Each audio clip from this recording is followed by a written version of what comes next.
What's up, everybody? It's your boy Flock, and we bringing you another episode of the Triple Threat Sports Podcast. The guests, well, I won't say guests. My co-host first to the right. I got Ace of all trades. Say what up to the people. Yo, yo. And filling in for Siggy Guns, we got UTX JG the Don. Say what up to the people. It's JG the Don. You done know. This is GI. It's GI Ting. You done know. Triple Threat. You done know. Nigga was about to say GI Radio. No, I wasn't. All right. L. Already. Let's get it. All right. We got some topics. We got a little bit been going on, man. Y'all know how we do it. We don't really like to, just bring like the obvious stuff, the little stuff. We wait till something major come up. And the most major thing going on in sports right now is the NCAA Final Four. The teams that we have remaining in there is Oregon, Gonzaga, South Carolina, and North Carolina. And if you anything like me that was playing on that ESPN, your bracket is busted. Cause I'm not gonna lie, I think I only had one of these teams going to the Final Four. So, we'll start off with that, with predictions and stuff like that. One of the games will be Oregon versus North Carolina. Ace, what's your take on that game right there, and the other game, which will be Gonzaga and South Carolina, and then who do you have in the championship game? Who do you have taking it off? Okay, so like you were saying before about the whole Final Four challenge and bracket challenge, my bracket busted. I had Duke originally winning it all, but as y'all already know, Duke ended up flopping, and I did not think that South Carolina was gonna beat them and round of the 32 round, and I just, oh my god, like, are you kidding me? But now we with this Final Four, which is just an interesting matchup. I will say over Oregon and UNC, honestly, I see UNC winning that. I see them in the national championship for sure. And then Duke, South Carolina and Gonzaga. I mean, honestly, I didn't have Gonzaga making it this far to the Final Four, and especially not South Carolina.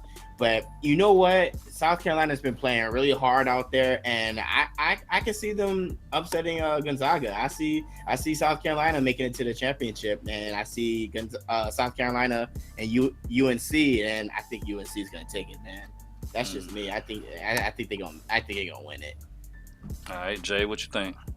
Is that going to be the dream matchup? South Carolina versus North Carolina, the war between states. I feel like that'll be just too perfect in terms of just because I don't even think that's happened before, like ever. So that'll be crazy if that does happen. South Carolina is obviously been the surprise, and this is exactly why I don't do brackets, because I would have been just super pissed off.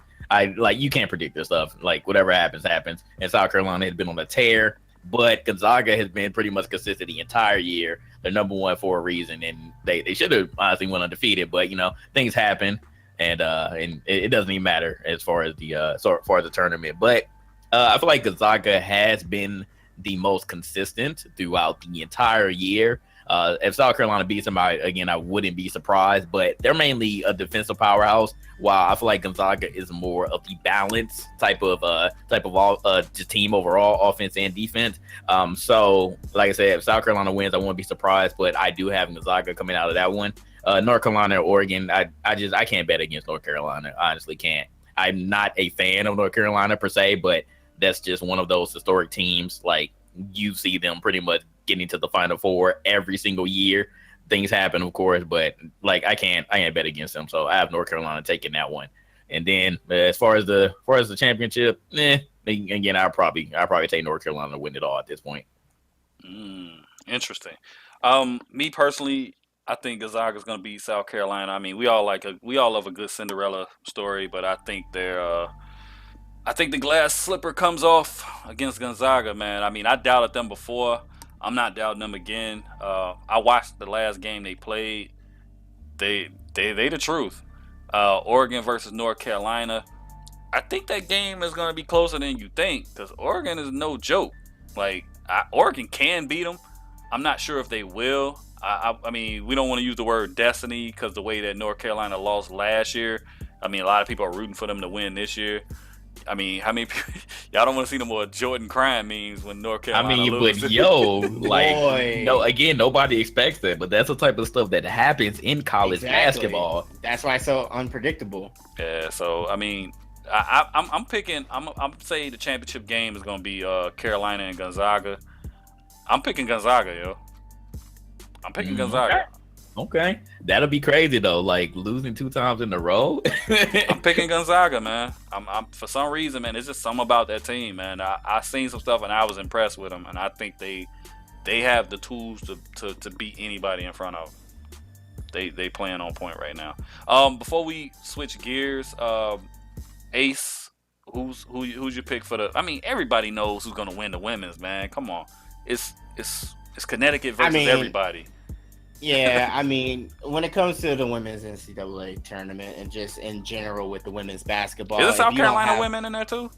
Yes, they are. Yeah, yes, they are, and they're doing exceptionally well. But honestly, if you don't have Baylor in it, honestly, come on now, we all know who's gonna win this. UConn's women is just ridiculous. I don't know what they put in their water. They do an amazing job when it comes to recruiting. And I remember when they were in the Big East with Syracuse, it was always fun to watch them go against our women in basketball because they always played intense. It's called having a monopoly on the college aspect. All the best players are going to go there because absolutely it's a powerhouse. Absolutely. More yeah, they're a powerhouse. And then just to put in mention that if they did complete the season undefeated, that would be 2 years straight of undefeated games. I mean, it's ridiculous how they're blowing teams out. And I'm not even talking about just poor teams. I'm talking about teams that are actually top 5 in the entire women's division. And I mean, I can't see them losing. I really can't. The only team that's going to beat them is themselves. They got it. All right. I mean, you got to be tough. I mean, you got to be tough, man, to have your team be called the Gamecocks. So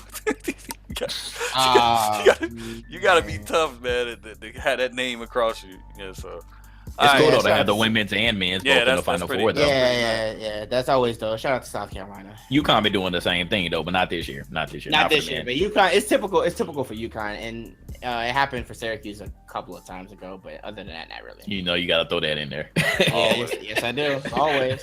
All right. Speaking of Ace and his home teams or whatever, having home cooking, the Oakland Raiders are moving to Las Vegas. It was announced recently that the team has been approved to move to Las Vegas. Now, before a lot of people start, getting up in arms about it, they still have a couple of years to play in Oakland before that move is official. I believe that they still have to do this until it's probably not going to be done until like 2019, possibly 2020, before they can get that new stadium and whatnot. So they still have to play there. I'm curious to know what you all think about how the fans will react to that team, because of course you can't get mad at the players and stuff like that because they just play. So I'm curious to wonder, I'm just wondering what you all think about how the fans will react towards the Oakland Raiders for these next couple of seasons, knowing that this team is basically on borrowed time in Oakland. This is a unique situation because literally I just went through this, but the main difference between this one, and I don't know if this has happened before, they're still playing in the same town that they're about to leave. They're not just automatically leaving after the offseason. So you literally have to deal with the team that is about to leave. You're going to be mad regardless, but to sit there and have to deal with them if you still want to even stomach going to the games because this is all that you've known, that's pretty crazy. I think that they are going to literally turn on the Raiders. I mean, this has happened before, but it was still in the state of California. Right. And I mean, you just literally went to LA. So that wasn't so bad, go to LA, win some championships, come back. And of course you didn't have late 80s. You didn't have the same juice that you did have, but you at least did go back to Super Bowls after you did come back to Oakland. But this one, man, I don't know, though. I don't know. Just to keep people up to speed, JG is like referring to when the Oakland Raiders left the first time and they went to LA. And they left in like I believe it was like 88 or something, and then they I forgot what year. It was 1982. They became the the Raiders, and then they stayed. the And LA then it was to like Raiders. '94 or something, right? Yep. They left Yeah, like on 94, after 95, and then they went back. Yep. Yep. And then they went So- back. Yep. So they've dealt with this before, but like I said, it was in Cali, so it wasn't so bad. But this one, like you literally like, oh man, y'all leaving again, but we got to sit here and just watch y'all play. Like the Right. mayor's already sick. He was like, they can go down to Santa Clara and play. Like the mayor of Oakland is not having it. He's absolutely He's pissed. savage. And then on top of that, apparently they matched Vegas's offer to get them a new stadium and everything, and they were asking them to reconsider, but nah, like they're dead set on going to Vegas. Like that city wants the Raiders, and that stuff almost fell through as well. Because I don't remember the dude's name, but like he was willing to put in like $650 million, ended up backing out because the Raiders weren't even they weren't including him in any of the meetings about moving to Vegas, so he backed out. But Bank of America, that's my bank, they ended up putting up that money, so made it official. But yeah, the Raiders fans, they're already hostile. Like, cause just think about them versus Chargers games. It's always fight, like every single time. Right. So we know how that is. Exactly. So they probably go mess around and fight the players. Like you never even know, yo. It might be an absolute war zone there. So that's just hurtful, yo. That's like putting salt on the wound. Like, oh man, we gotta sit here and watch y'all play, and then y'all gonna leave anyways. But I guess the only positive about this is y'all still aren't too far away because Nevada is right there. You can still be a fan, but it's gonna hurt either way because it hurt me when the Rams left St. Louis. It hurts any sort of way when the team leaves. Like the economy is gonna take a blow regardless of the situation. So Las Vegas, just so anybody does not know, I mean, it's not a huge media market. I think Las Vegas is like 29th or something like that. Like the 29th largest media market in the United States, and that's not really all that great. And this will be the second professional sports team to be in Las Vegas now because the NHL just signed off for an expansion team.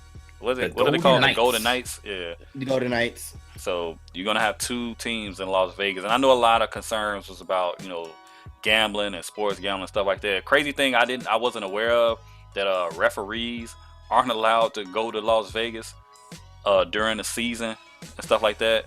They're not allowed to. They're not anytime they're not allowed to go anytime during.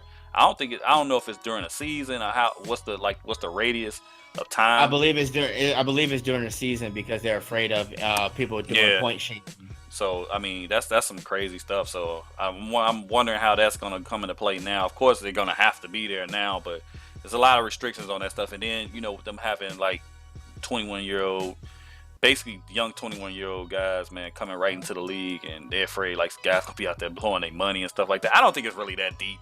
I mean, you got veteran players, man. You're gonna have somebody tell them like, hey, look, man, this ain't the move. So, all right. So, me personally, I thought that they were always better suited in Oakland, but I mean, you never know what's going on behind the scenes as far as like with ownership and the city and all this other stuff, and with stadiums and all that stuff. I mean, because the Chargers just left, so you don't know what's going on. So we'll see how that plays out. I'm interested in seeing. I am really interested in seeing how that plays out in the next couple of years, and also how the fans are going to react. Because at the end of the day, that's what it's all about. It's about the fans. And since Las Vegas is where Ace is from and where he currently lives now, what's your take on that, brother?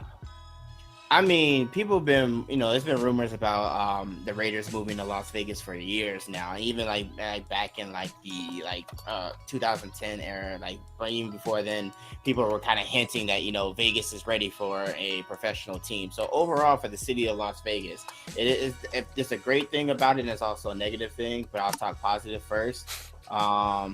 This guy. When it first comes in, I think it's great that we're getting not just getting one but two professional teams. I mean, I could care less about hockey, to keep it real with you. I mean, that's cool that we got the Golden Knights. Cool. Now they're gonna be playing at the T-Mobile Arena. Nice, dope. But now that they have football involved, it's gonna change a lot of things. I mean, one, I think is great because it's gonna provide a lot of jobs for especially for union workers, people for construction. They're already talking about getting things ready for this stadium. The Raiders are looking to start play here 2019, 2020. So that's not that far off. I mean, it's what right now, as we're recording it, is March 30th, 2017. So they're gonna and the concept for the Raiders Stadium is ridiculous. Like, even though I'm not a Raiders fan, I mean, I've been a fan of some of the Raiders players that have come throughout the times. But I mean, it's just gonna be good for the city overall. I can't wait for the Chargers and Raiders game. Boy, I can't wait. And I ain't even going front.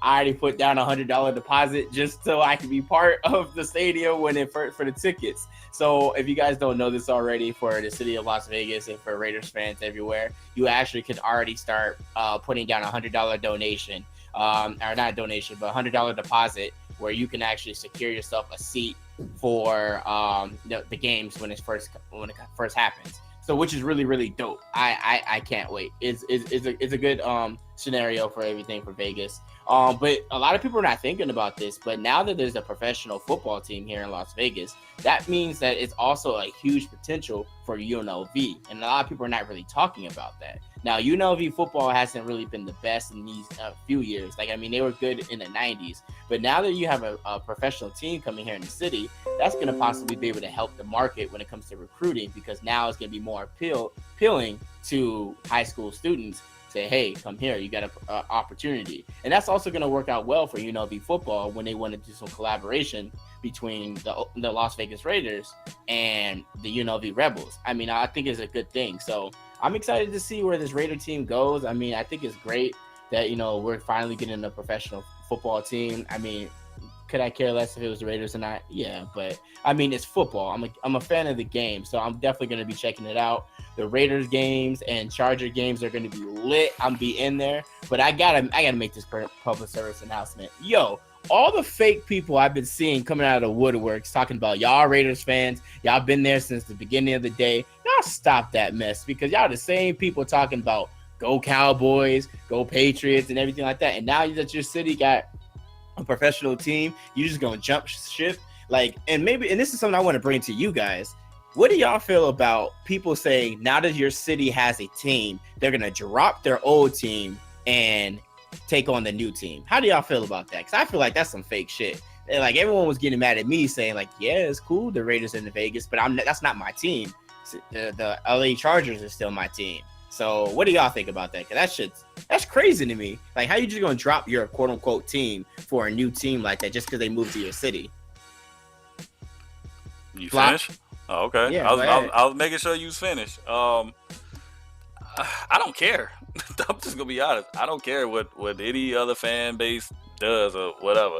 I mean, it's to me, it just lines up with the fact that you have people that claim how all the Miami Heat fans are now Cleveland Cavaliers fans now. So I don't really care. It doesn't bother me one way or the other. I know who I'm a fan of, and bandwagon fans. That's everywhere. That's every sport. It's not gonna ever stop. Yeah, and people violate all the time, B. So it is what it is. I knew it was gonna happen. Yeah, you mean like people that had two teams in the same sport? No. Yeah, said two teams and like one team. No, I wasn't talking about you, Dave. Oh, okay. That was towards old boy. Oh wow. So that what you talking about, JG? Like people that violate, that had like two teams in the same sport? They're not in the same conference. I'm saying they're in the same sport though. They're not in the same conference. Did you get on Siggy for doing the same thing? Yeah, I did. My God, yeah, he did. Okay. I'm just making sure. This man, yo, one more thing, real quick. All right, if y'all don't know, I'm picking at JG because he is a Rams fan and he's also a New York Jets fan. Pray for him, y'all. Two losing ass teams, man. Pray for him. Hey, yo, before Flock moves on, yo, anybody from Oakland, yo, don't bring that riot shit and everything like that in Vegas, man. We ain't dealing with that, man. Y'all can keep that shit in Oakland, fam. We trying to keep my city beautiful and amazing and great. We ain't trying to have nobody busting out cars and everything like that. I'm just saying, keep that shit in Oakland. Ain't nobody trying to go to the middle of the desert and riot. Bro, you have no idea. You have no idea how Raiders fans are, fam. I'm telling you, they can keep that shit in Oakland. That's the only thing I'll say. Bro, it's 100 degrees in September in Las Vegas. Ain't nobody got time for that. All right, y'all be rowdy too, man. Chargers fan. Yeah, not as bad. The only time we get rowdy is I mean, they ain't got nothing else to celebrate, so you might as well get rowdy. All right, nigga.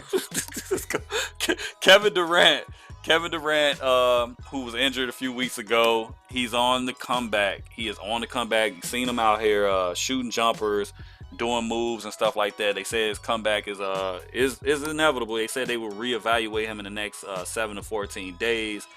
Could he possibly come back before the end of the season, or should he just sit out and come back for the playoffs? I'll start off by saying that I feel like he should just come back when he's ready to come back. I don't believe that sitting him into the playoffs is going to help him, because you come right back in the playoffs. The playoffs is a different animal.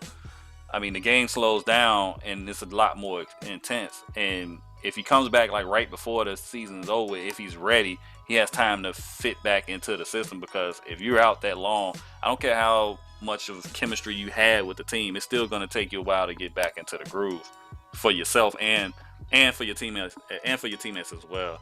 So JG, what you think about Kevin Durant, and will this help him? Do you see them being the favorite again once Kevin Durant does come back? I mean, did they stop being the favorite? Because I don't really see a difference. Like, they had a small little slump, but I mean, like, you can just use last night as an example. You ended up being down by 22 against the Spurs, and all of a sudden just come back. Like, they could shoot themselves out of anything, whether they had Durant or not. I mean, let's just take the last 2 years as a better example. They don't really need Durant right now to do anything else for the last half of the season. Like, it's almost over. So he can just chill out and just wait until the playoffs begin, where they really need him. Like Durant is an extra benefit. He's not necessarily someone who runs that team or who defines the Warriors as they are right now. So like I said, it's just he can just chill. But it's nice that he is getting better. It was sad to see him get injured, but yeah, they don't need him, man. They're doing just fine. You saying they don't need him?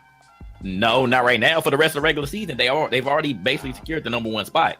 What does he need to prove at this point? We're talking about the regular season, not the playoffs. Playoffs are a different story, obviously. I mean, I think I see what you're saying about them not needing him, but I don't think it's more about needing him. I think it's just about him working out his injury to make sure he's good. So when he go into the playoffs, because like Flock said, man, that's a different animal. Like, he needs to make sure that he's ready physically to be able to do it. So being a couple of games from the end of the season, not just physically, but mentally as well, coming back from an injury like that, because you could feel like, oh yeah, I'm fine once you out there, just dribbling and shooting jumpers, but you're not running into people and stuff like that. You're not going around screens and doing all that stuff. Like, you could do your little cuts and stuff, working out and practicing, but until you out there in like a real game, you don't know until you actually get out there. So mentally you have to be ready to do that and go through that stuff as well too, because it's always gonna be on your mind. Anybody that's ever dealt with any type of sports related injury can attest to it. I mean, Ace, I'm sure you can. I know I have. So I mean, mentally you have to be in it as well. But at the same time, he's been injured before, so I don't think that this is going to hurt him if he does sit out the rest of the regular season. Fam, like, I don't know about you, but in any injury I've ever had, no matter if I've been injured before or whatnot, like, you still have that mental mindset in the back of your head that, oh man, like, I got to make sure I can put weight on my ankle or whatever the injury may be. Like, no matter what injury it is, you should go out there and be like, okay, let me make sure I get a feel for this. I can't relate, so... I know, I got you, but I definitely do think it's good for them to have him play a little bit before he gets to the till they get to the playoffs. And I mean, I don't know, maybe 1 or 2 games. Like, let me that's fine. Let me look at the rest of the schedule. See what like. What you got? I think there's like 7 games at the time of this recording left in the regular season. Yeah, he needs to play a couple of games. Absolutely. And I was gonna say the Warriors definitely do need Kevin Durant. I mean, they could get through. I mean, to be honest with you, even if he's not ready when the playoffs start, they can get through at least the first round, no problem, without him. So yeah, but I mean, if he needs that extra time, then you give him all the time he needs. Yeah, look at what happened last year. They went through a whole round without Steph Curry. Yeah, I know that's true. But like I said, but here's the thing though, they had a bench. They don't have a bench now. And this is also true. Because they traded for Kevin Durant. Like, that's what I'm saying. they gonna need him after that first round because they have no bench, and that's the reason why. And I know we were talking about this earlier, so maybe I want to talk about this now. Why I still feel like the Spurs are gonna be dangerous to, even though they just lost the other night, they're still gonna be dangerous to the Golden State Warriors. I mean, this is pop, yo. I never ever go against the Spurs. You can't go against the Spurs like that, but at the same time, I mean, when you come from a team that actually has Spurs can't beat Golden State in the series. I don't think they can beat them in a series, bro. But I mean, the chances look good on them regardless if against a team that doesn't have a bench. Because if Klay Thompson and Stephen Curry don't perform well, then you got a semi but almost 90% Kevin Durant, that changes the game up completely. Yeah, but what's the odds of that happening 4 times in a 7-game series? Hey, I mean, they blew a 3-1 lead, fam. Anything's possible, fam. That is possible. Okay, so here are the last 6 games for the Warriors. You got the Wizards April 2nd, Timberwolves April 4th, Suns April 5th, Pelicans April 8th, Jazz April 10th, and then the Lakers April 12th. So last 2 games, the Jazz, while there aren't any pushovers, I felt like the last game is definitely a gimme. Like the Lakers. Not the Lakers. No, it's not. Not the Lakers. You know what I'm saying? We the Golden State Killers, bro. We gonna Golden State Killers. That was last year. That was last year. The Bulls beat Golden State this year. What does that mean? Absolutely nothing. They just beat Cleveland. What does that mean? Absolutely nothing. Right. Nothing. Exactly. So there you go. That's just putting things in perspective. I guess you can come at the last 2 games. Definitely the Lakers game if you want to just shoot around on them. That'll be like practice, you know. It's not even a real Free game. cheese. Yeah, right. Oh, God. All right, we'll move on, man. We'll move on. Let's talk about this fool. And I'm going to call him a fool because some of the stuff this dude says, man, is like, I'm not going to call him a fool. I take that back. I'm going to call him a genius because everything that he tried to accomplish, he has because he's made himself relevant. Because he couldn't do it when he's playing ball. He got sons that play ball, and his last name happens to be Ball. LaVar Ball, y'all. This dude right here, man, he said some really questionable things. A lot of people don't like the approach he's going with, talking about how his sons should demand an insane amount of money for shoe deals, saying that he could beat this person in 1-on-1 in basketball. A video actually leaked out of him playing basketball, and he was god awful, and I can see why he only averaged 2.2 points a game when he did play. LaVar Ball, whose son was just playing, Lonzo Ball was playing for UCLA, who got beat in the Elite 8 game against who the fuck they just lose to? Who they lose to? Carolina? You talking about UCLA? Yeah. They lost to Kentucky. They lost to Kentucky, my bad. Kentucky lost to Carolina, my bad. So they lost to Kentucky. So after the game, you know what do y'all think about this guy? I'm not about to trash this guy. What do y'all think? You know, I actually do like LaVar Ball in a way. Just like looking at his perspective, he's talking about his sons the way I think any father should talk about their child. And when it comes to, you know what, I think my child can do whatever he wants to do. I think he would be better than whoever it is. I get that. I can understand that in the sense that he is trying to, he's trying to speak it into his existence. Or is he, or let me play devil's advocate because we can't all agree all the time. I'm gonna play devil's advocate. Now you said, me being a father, and if I said this about my sons, saying that, you put this dude, you put him on Golden State and see what he do, and put him on UCLA and see what he does. Don't you think that's a bit excessive? I mean, come on. I know you got to have all the confidence in the world in your children. That's fine. Nothing's wrong with that. But you're setting them up for failure because the second they don't measure up to all that talk that you're doing, what are people going to call them? A bust. They're bust. Your pops talked all that mess about these kids.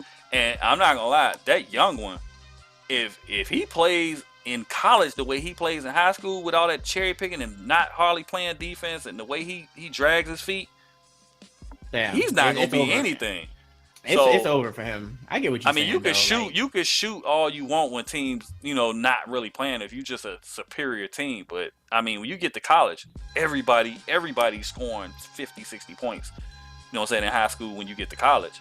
Same thing with the NBA. Everybody can be a lottery pick that's playing in the NBA. So, I mean, I'm not hoping that these dudes not good, but when he constantly goes on record, and I seen that debate he had with Stephen A. Smith. That shit was classic. It was funny. Stephen A. Smith said, something is wrong with you. That was funny. But I feel like he's setting them up for failure. Like, be humble, yo. Like Kendrick said, man. Be humble. But you know what though? Like the thing is though, like his son is actually pretty humble. It's just his father going off at the mouth. And this at the same is time, true, like, but no one's gonna. It's sins of the father, fam. Sins of the father. I mean, absolutely. I mean, LaVar Ball is. I think there is a moment sometimes that he needs to, just sit his old ass down and let his son do business. I can appreciate him doing what he's doing, but there are some times when he's saying he's doing some outrageous shit. Like he says he could beat Michael Jordan. Get the fuck out of here! He can't even beat Jordan now. Like no, and I don't care that he's a couple of years younger than Jordan. It's not gonna happen. But at the same time, though, when you do think about it, it's what his father's doing is a curse and a blessing at the same time, because it's putting his son's name out there. That's for sure. But it's not always in a positive light, because when it comes to his son, they're gonna think about his father. So when they're picking through teams, they're gonna be like, is this guy gonna be good for us? And then also, what is it gonna do for us? Do you think Magic Johnson cared? Do you think Magic Johnson cared about LaVar Ball when he was at that game watching UCLA play? Nope. Exactly. What do you think he was paying attention to? He was watching Lonzo Ball. Nobody cared. Like I said, he's getting himself relevant and putting his kid's name out there. But at the end of the day, those scouts don't give a damn about what his pops is saying. Neither does you're not gonna make a shoe company give your children all this money if they not performing out there and nobody says, hey, I want to play like this dude right here. I don't give a damn how much woofing he does. Right. I will say though, as long as his dad is not as long as LaVar Ball is not negative and putting negative light on his son, then I think it'll be fine, because like you said, he is putting his name out there and people knowing about him. And yes, his son has skills. Like that's absolutely true. I don't think he's going to necessarily be a bust, but the way his father's talking him up, he's going to be a target.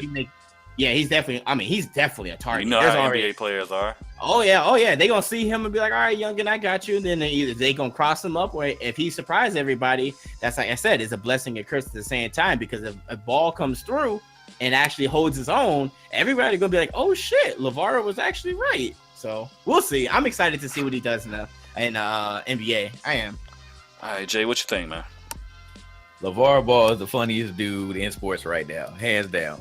Dude is absolutely hilarious, and he's doing exactly what he said. Like when he said that he had this plan, I humbly believe him. Like he molded his kids into what he wanted them to be, because obviously he has no skills in basketball. According to a 2002 video of him playing like in a rec league, he was absolutely terrible. Like he looked slow, he looked fat.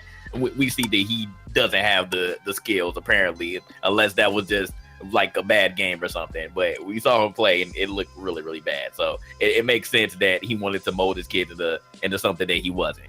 I do agree with LaVar on only probably a couple things. Like when he mentioned UCLA exploiting his kids, he's making sure that he takes control of that. He's like, well, if you're gonna spoil my kids, I'm gonna do it before y'all do. So he's trying to get this money. I'm not mad at him by any means. He is hyping his kids up to the T. Like I honestly probably wouldn't even have known about LaMelo or LiAngelo unless it was because of his father. Like people actually wanted to tune in to those Chino Hills games because of LaVar talking his sons up. Again, like you said, Ace, that's what you're supposed to do. You're supposed to talk highly about your kids. Now, again, he is being absolutely ridiculous when he's talking about he can beat Michael Jordan. Again, referring back to that 2002 tape of him playing. Nah, bro, not even in the least bit. Like, even if you did do okay, I highly doubt that you would even come close facing him one-on-one. He talking about 5-on-5, he got it, but one-on-one, I eat him up. Okay. Then he said Mike was too slow. I'm like, bruh, we saw you. He was out there moving like a sloth.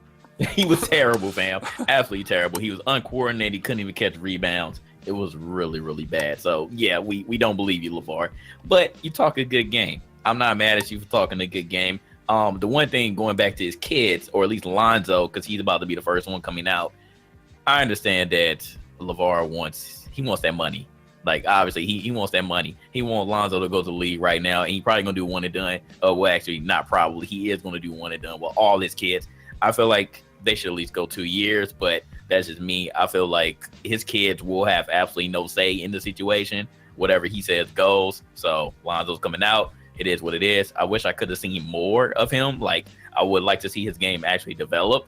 I feel like Lonzo is a great assist person. Like he could be easily like a Steve Nash or a Chris Paul, like an assist first type of person whenever he gets in the league. I really hope that he doesn't end up a bust, man. Like, 'cause if he does, it's going to be really sad. Because again, he talked him up, all that, and saying that he's going to be better than Magic and all that stuff. Like, he's talking out his ass, obviously. Yeah, dude seemed like he seemed like a humble kid, man. He seemed like a good kid and all, but like I said, sins of the father, man. Sometimes it ain't what you're doing is your pops can put a sour taste in everybody's mouths about you. So right. I just take it as entertainment, though. I don't take him seriously at all. The only thing I do take serious is the fact that he wants his kids to obviously be great. He wants the money, and he wants them to do what he couldn't. Maybe he tried to get in the league. I don't know. I don't know what he did in his earlier life, but like I said, refer back to that tape, yo. I can't stop thinking about how bad it was. He actually played practice squad. I didn't know this either. I just found this out. He played on this practice squad for the Jets and the Panthers. That was football. Yeah, I knew about the football. I didn't know. I didn't even know that. I was like, damn. All right. Yeah, so he wasn't even playing the same sport at the time. So that's crazy. Yeah. But the one thing I can say about LaVar is if Lonzo ends up being a bust, he got 2 more in the chamber, dog. So he ready. Facts. Like he is absolutely prepared. Facts. So say Lonzo was a bust. Here comes LiAngelo. If LiAngelo is a bust, here comes LaMelo. So he got 2 more chances, dog. It's 3 strikes and you're out when it comes to the NBA for him. So he already said all of them committing to UCLA. Again, they probably didn't have a choice, and he wants them to play for the Lakers. We gonna see if they all end up staying in Cali. Man, I doubt it's gonna happen. No, I doubt it's gonna happen, but we shall see about that. But LaVar is hilarious, though. I don't take that man serious, but yeah, like you said, if he could, talk his way out of his kids, just being absolutely terrible when they come to the league. They might not even get any clock, yo. You never know. All right. Our last topic, we'll do this one real quick, man. Is it time to start hitting the panic button if you are a Cleveland Cavaliers fan? This is a question I'm asking former Miami Heat fans and current Cleveland Cavaliers fans. I know a lot of people have been, you know who you are. That's all we'll say. You know who you are.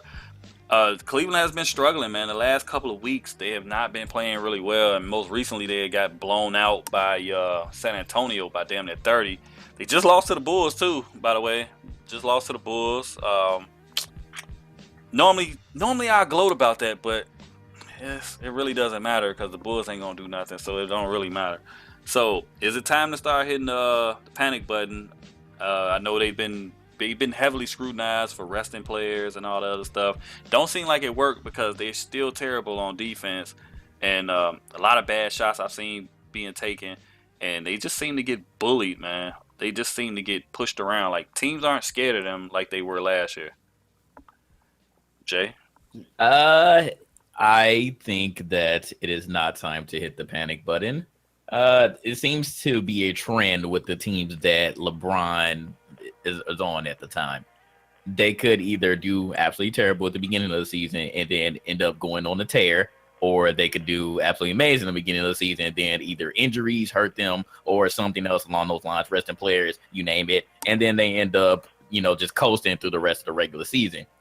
I'm worried about the playoffs. I don't think that LeBron being the type of player that he is, Kyrie being the clutch player that he is, and if you have a healthy Kevin Love, I think they're still going to do fine in the playoffs. Again, like we were talking about with the Durant situation, regular season is one thing, playoffs are another. They've already showed that they can at least get past the first round. Like, I don't think anybody is thinking that they're going to get swept or anything along those lines and lose in the first round or probably second round. Like, everybody expects them to pretty much get to the Eastern Conference Finals or just go straight back to the ship.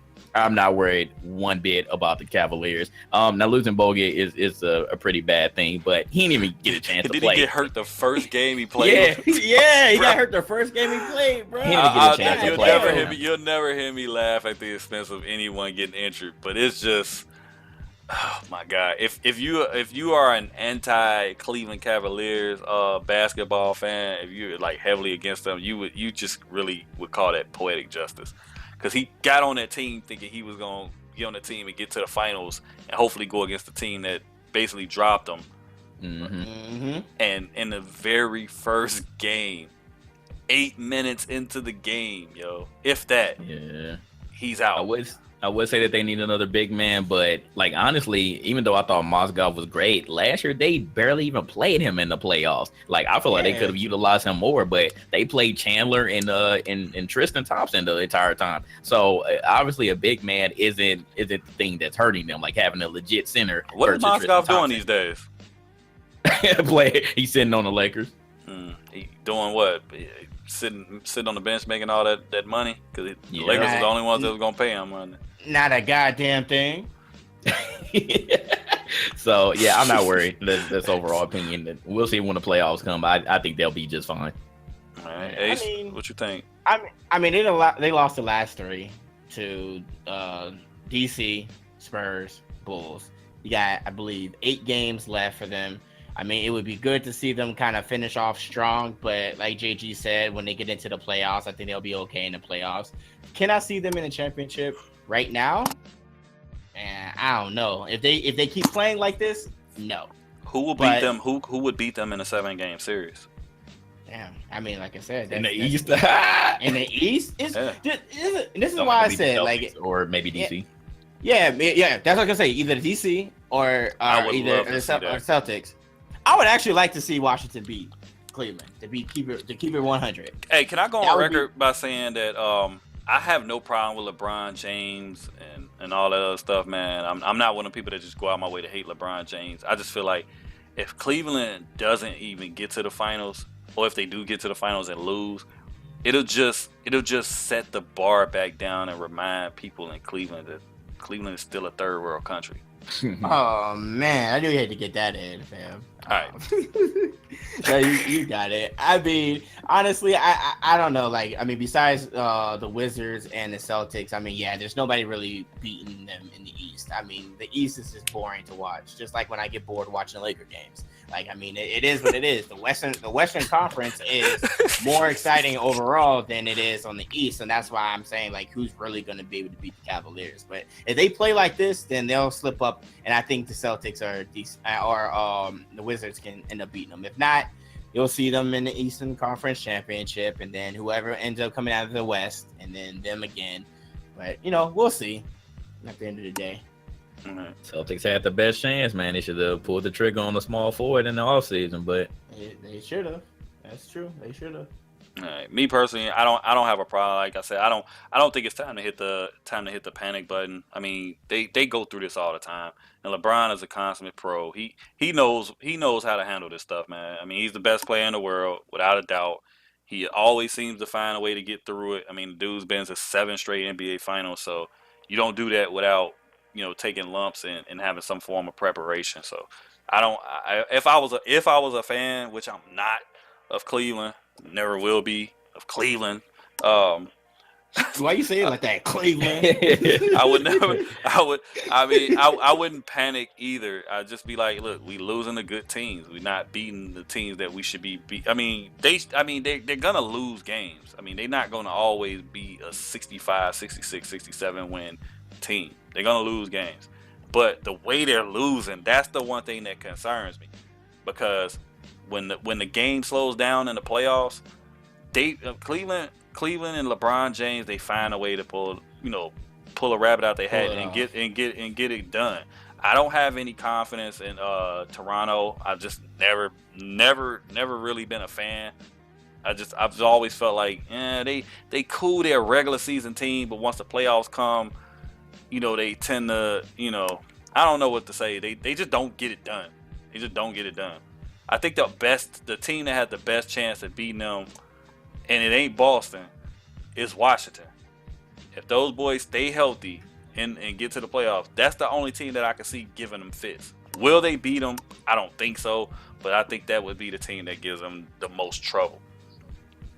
Boston is another one. I don't think they are as good as their record shows either. Like Isaiah gonna get his bucket, that's for sure. But Isaiah is not gonna pull them in the 7-game series. No, he's gonna shoot them out of a couple games too. Oh yeah. So, and anybody closing statements before we end this? Shut this down.